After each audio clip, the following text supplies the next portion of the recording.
Bonjour à tous, bienvenue sur aeproject.fr. On se retrouve aujourd'hui sur After Effects pour une nouvelle vidéo, un tuto sur la notion de masque tout simplement. Donc les masques, c'est quelque chose de très important sur After Effects qui n'est pas forcément connu de tous, ou en tout cas pas bien abordé. Donc là on va aborder vraiment les bases du masque, comprendre à quoi ça sert, comment on peut l'utiliser, donc avec 2-3 exemples. Et tout simplement, donc c'est pour aborder les prochains tutos sur la chaîne qui parleront donc d'intro motion design. Et vu que c'est important et que je les utilise souvent, il faut tout simplement comprendre comment ça marche. Donc on va créer une nouvelle composition, donc composition, nouvelle composition, 1920 par 1080, cadence 60 images par seconde, c'est comme ça que je travaille, vous pouvez le modifier si vous voulez. Alors, je crée ma nouvelle composition, je vais créer un nouveau solide, donc clic droit créer solide, et je vais mettre du violet par exemple. Donc ça c'est un solide qui fait 1920 par 1080. Donc ce solide là, ce qu'il faut savoir, c'est qu'il a cette taille-là, et je peux le modifier, mais moi je vais le garder, mais je veux par exemple voir qu'une proportion, je veux voir par exemple, je sais pas, un tiers du masque, enfin un tiers du solide, mais je veux pas changer la taille, je veux juste voir une partie précise. Par exemple, je veux voir que un petit bout ici, là. Comment je fais? Et bah, j'utilise un masque, tout simplement. Donc je vais prendre mon petit forme, hop, je vais sélectionner mon solide, et ensuite je vais tracer, hop là, une forme, donc la forme désirée.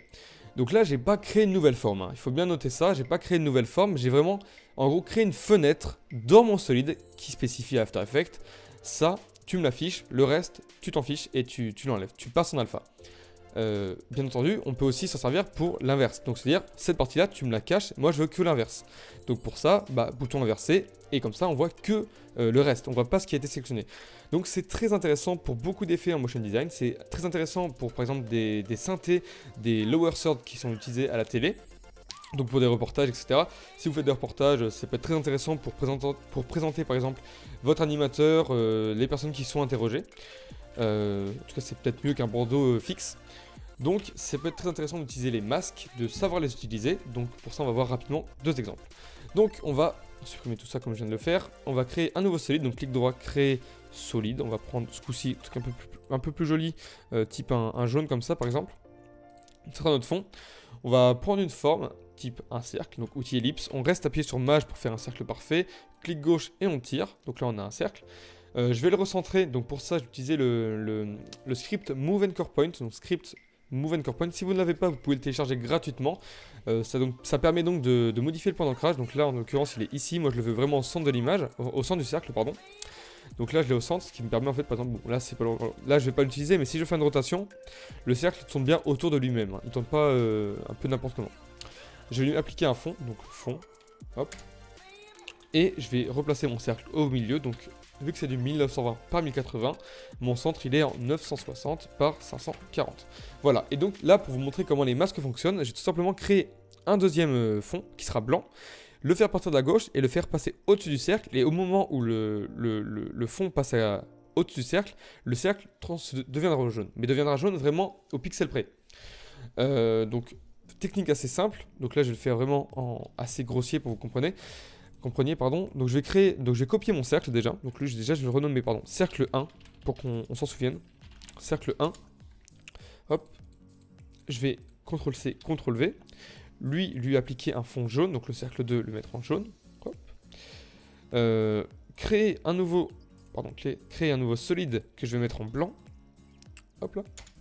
Et je vais le mettre donc par-dessus. Je vais modifier sa position, donc P en l'ayant sélectionné et moins 960 pour le mettre tout à gauche. Donc là il est pile à gauche de notre écran. Et donc ce cercle là, il va tout simplement... déjà il gêne le cercle blanc. Donc comment faire pour que là actuellement il ne soit pas en train de gêner le cercle blanc, et ensuite qu'il soit au-dessus du cercle le blanc pile au bon moment. Donc on va utiliser tout simplement le masque. Donc déjà on va animer vite fait la position, donc on va se mettre en 0, on va prendre la position actuelle, hop, et on va se mettre à 1 seconde 30, pardon, par exemple, hop, 1 seconde 30, parfait, 1 seconde, hop, je modifie le temps, 30, merde, pardon, 30, voilà, là je suis à 30, et je vais mettre en position 960, comme ça il est pile au centre.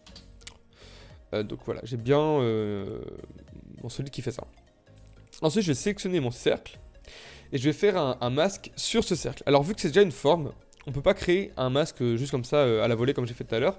Il faut déjà sélectionner la forme qu'on veut faire avec le masque. Et ensuite ici, préciser à After Effects que l'outil ne va pas créer une forme mais un masque.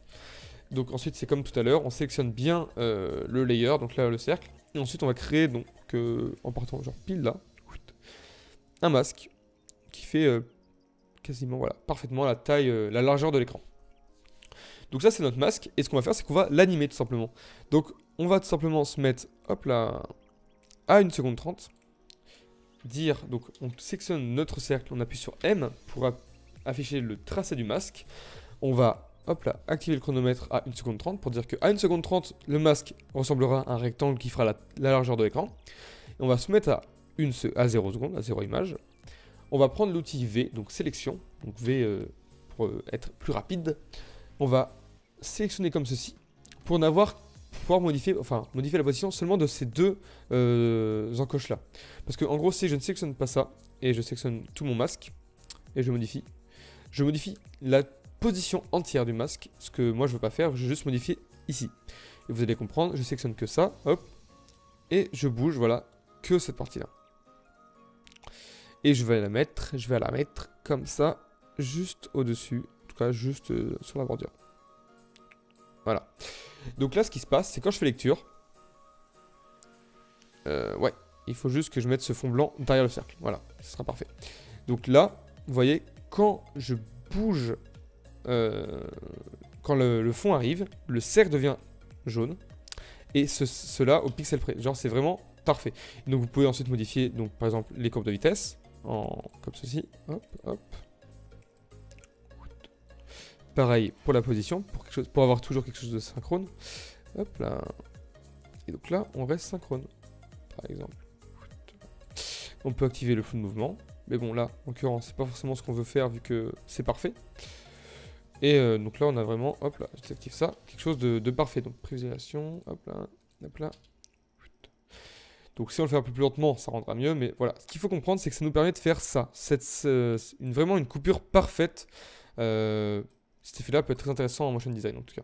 Et on peut pas le faire autrement qu'avec les masques normalement. En tout cas, c'est le plus simple, je trouve. Vous voyez, là, c'est fait super rapidement. Deuxième chose qu'on va voir, c'est pour les lower thirds et le texte. En fait, ce sera peut-être plus parlant pour certains. Donc, nouvelle composition. Et je vais créer un cercle. Donc, je vais pas vous apprendre à faire un lower third. Il y a des très bons tutos sur YouTube pour apprendre à faire un lower third. Je vais juste vous montrer comment faire, en gros, rapidement des masques avec des textes. Donc, je vais faire un texte. Hop, texte. Je vais le mettre en noir parce que ce sera peut-être plus visible à l'écran quand même. Voilà. Je vais le mettre au centre. Voilà. Et je vais animer donc rapidement quelque chose en fait. Je vais tout simplement, qu'est-ce que je pourrais faire comme animation très très basique. Je peux faire on va reprendre j'hésite beaucoup.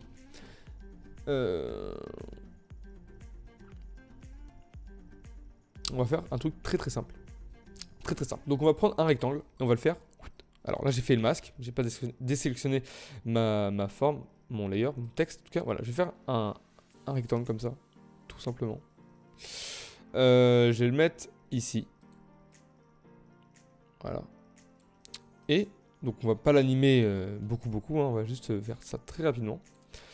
On va modifier sa position, donc on va se mettre à 0, on va prendre sa position, on va avancer, hop là, à 2 secondes 30 par exemple. Et on va se mettre à droite. Donc là, ça fait ça. Et on va tout simplement faire apparaître le texte quand le rectangle passe au-dessus. Donc pour ça, on sélectionne le texte, on prend le petit rectangle, et on crée un masque, hop là, comme ceci. Donc on va dire que ça apparaît à l'arrière, comme ça. Voilà. Et maintenant, ce qu'on va faire, en fait, c'est qu'on va tout simplement, donc faut comprendre l'animation, mais ça fait ça. Donc ça veut dire, ce qu'on veut, c'est que ici, soit total. Donc là, en fait, on va modifier ça. Hop là. On va prendre l'outil V pour sélectionner. On va mettre ça pile poil, hop là, ici, comme ça. Voilà. Et on va donc appuyer sur M, en ayant sélectionné le texte. Hop, tracer du masque. On va repartir à 0. Et on va faire comme tout à l'heure, reprendre ça et le mettre hop là, ici. Donc là, ce qui se passe, voilà, c'est ça. Alors c'est très basique, c'est extrêmement basique, voilà. Sauf que quand on ne sait pas faire, ça peut être compliqué de comprendre comment faire ça avec de la couche alpha. Donc ça c'est la notion de masque qui est ultra basique, je vais vous mettre quelques exemples en fin de vidéo, donc juste après là, pour que vous compreniez ce qu'on peut vraiment faire avec. En tout cas je vous remercie d'avoir suivi la vidéo, on se retrouve très prochainement pour un nouveau tuto sur une intro motion design que je suis en train de préparer. Donc ça sera sûrement avec des masques en tout cas.